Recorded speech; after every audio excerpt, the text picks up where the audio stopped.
Hello students, अभी तक हम लोग अपना मेजरमेंट ऑफ नेशनल इनकम पढ़ रहे हैं जिसमें हम अपना एक मेथड क्लियर कर चुके हैं, वो था वैल्यू एडेड मेथड। तो आज हम अपने सेकंड मेथड को पढ़ेंगे जो कि है इनकम मेथड। और ये बहुत ही सिंपल और छोटा सा इजी मेथड है जो आपको बस एक बार समझना है और आप इसको आराम से सॉल्व कर लेंगे। और ये बहुत ही इंपॉर्टेंट है, एग्जाम में अक्सर ये पूछा ही जाता है। तो अब हमें जो अपनी नेशनल इनकम है वो कैसे कैलकुलेट करनी है, इनकम मेथड के थ्रू करनी है। वैसे आप अगर इनकम मेथड के थ्रू करें या फिर वैल्यू एडेड मेथड के थ्रू करें, दोनों का आंसर सेम ही आएगा। ठीक, तो अब अगर मैं आपसे कहूँ कि भाई हमने जो नेशनल इनकम वैल्यू एडेड के थ्रू ऐड करी थी, तो हमने उसमें क्या देखा था? हमने उसमें देखा था कि अगर हमारे पास कुछ भी रॉ मटेरियल है और हम कुछ फाइनल गुड्स बना रहे हैं तो हमने उस पर कितनी मेहनत करी, हम उसको ऐड करते थे और हमारा वैल्यू एडेड मेथड हम ऑब्टेन कर लेते थे। ठीक, लेकिन अब जैसे कि हम इनकम मेथड पढ़ रहे हैं तो इसके अंदर क्या है कि भाई अब उन लोगों ने जो काम किया, जो मेहनत करी उस काम पर, उससे तो हमने वैल्यू एडेड मेथड के थ्रू कैलकुलेट कर ही लिया। बट जब वो उन्होंने कुछ काम करा या कुछ मेहनत करी या उस पर कुछ भी उसकी शक्ल चेंज करी उस प्रोडक्ट की, तो उनको क्या रिसीव हुआ होगा? इनकम मिली होगी ना। तो उस इनकम से हम अपने नेशनल इनकम अब कैलकुलेट करेंगे। ठीक, मैंने आपको पहले बता ही दिया कि दोनों में से किसी भी मेथड को आप अडॉप्ट करो, नेशनल इनकम आपकी सेम ही आनी है। So next method is income method. First we will see the definition of income method. Income received by all the resident of a country, मतलब जो कंट्री में रहने वाले हमारे लोग हैं, रेजिडेंट उन्हीं को कहते हैं।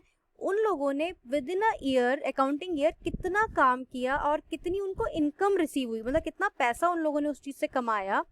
For rendering their productive service, मतलब कुछ भी काम करके उन्होंने जो पैसा, जो उनको इनकम हुई, are obtained up to added up to obtain national income, और हम उन्हीं इनकम्स को ऐड करेंगे और हमें नेशनल इनकम हमारी अचीव हो जाएगी। क्लियर? अब हम बात करते हैं कि इनकम, तो पहले ये बात करेंगे कि इनकम आती कहाँ से है, कि हम जो पैसा कैसे अर्न करेंगे, वो चीज हमारा फर्स्ट वो है। तो you have to think through working in an organization. अब आप सोचोगे कि भाई हम किसी ऑर्गेनाइजेशन में अगर काम करते हैं, किसी प्राइवेट ऑर्गेनाइजेशन भी हो सकती है, वो गवर्नमेंट ऑर्गेनाइजेशन भी हो सकती है, तो अगर हम किसी भी ऑर्गेनाइजेशन में काम करेंगे तो हमें इनकम होगी। ठीक, मतलब उस जब हमने कोई सर्विसेज किसी को दी या हमने उनके यहाँ पे जॉब करा तो हमें क्या मिलेगी? सैलरी मिलेगी ना। तो उसे बोलते हैं कंपनसेशन ऑफ टू एम्प्लॉयज। मतलब एम्प्लॉयज जो काम करेंगे उनके बदले में उन्हें कुछ ना कुछ कंपनसेशन मिलेगी। तो फर्स्ट क्या है? Wages and salary in cash, मतलब मजदूरी भी मिल सकती है और सैलरी भी मिल सकती है और वो कैश में होगी, कैश में पैसा मिलेगा ना। तो वो क्या हो गई? हमारी कंपनसेशन ऑफ एम्प्लॉयज हो गई। या सेकंड इसके अंदर है wages and salary in kind. Kind का मतलब क्या होता है कि आपको हो सकता है रहने के लिए फ्लैट मिल जाए या पेट्रोल का एक्सपेंस मिल जाए, तो वो क्या हो गया? वो हो गया हमारा wages and salary in kind. एक तो कैश मिला और एक काइंड भी मिल सकता है। ठीक है, और थर्ड इसके अलावा मेरा पैसा कहाँ से कहाँ जाता है, जैसे ये है employees contribution in social security schemes. मतलब जो हमारे एम्प्लॉयज होते हैं वो क्या करते हैं, कुछ पैसा रख लेते हैं हमारा, ताकि वो बाद में हमें जब रिटायर हो जाए तो एज अ पेंशन हमें मिली।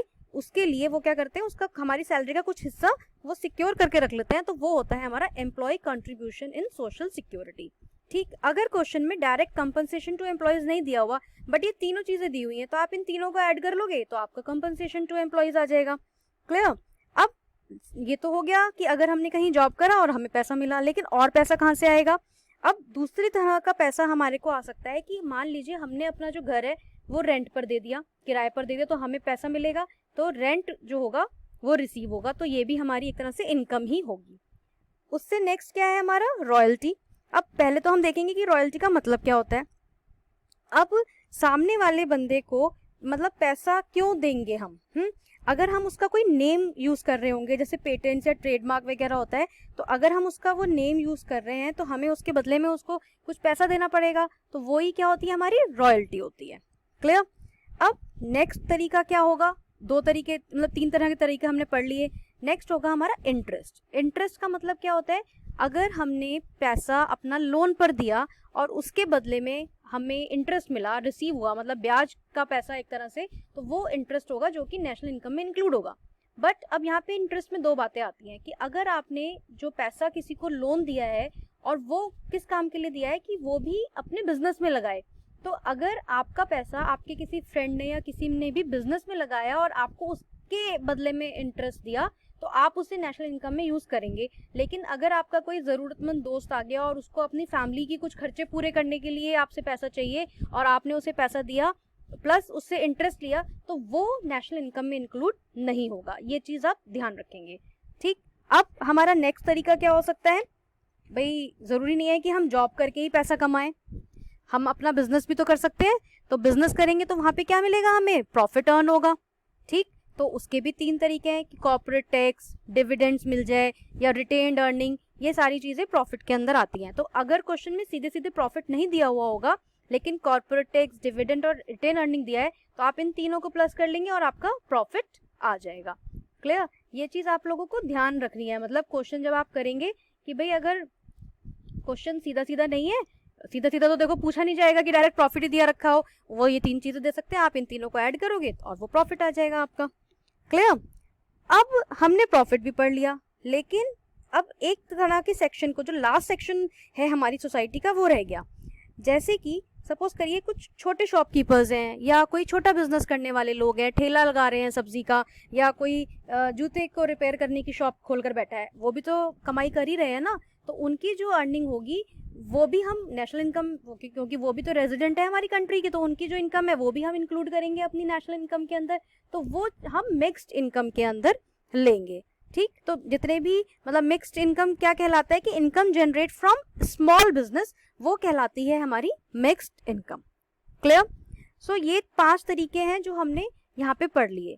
अब आपको जो क्वेश्चन सॉल्व करना होगा वो क्या करना होगा? आपको इन 5 को, ये दिए रहेंगे 5 या 6 जितने भी हैं, ये दिए रहेंगे, आपको इनको सिंपल ऐड करना है बस आपस में, और आपका क्या निकल आएगा? आपका इनकम मेथड सॉल्व हो जाएगा। ठीक, तो इनकम मेथड आते ही हमारा क्या चीज निकल आया? NDPFC निकल आया। मतलब इनकम आपने जब ये कैलकुलेट करा तो आपका NDPFC आ गया।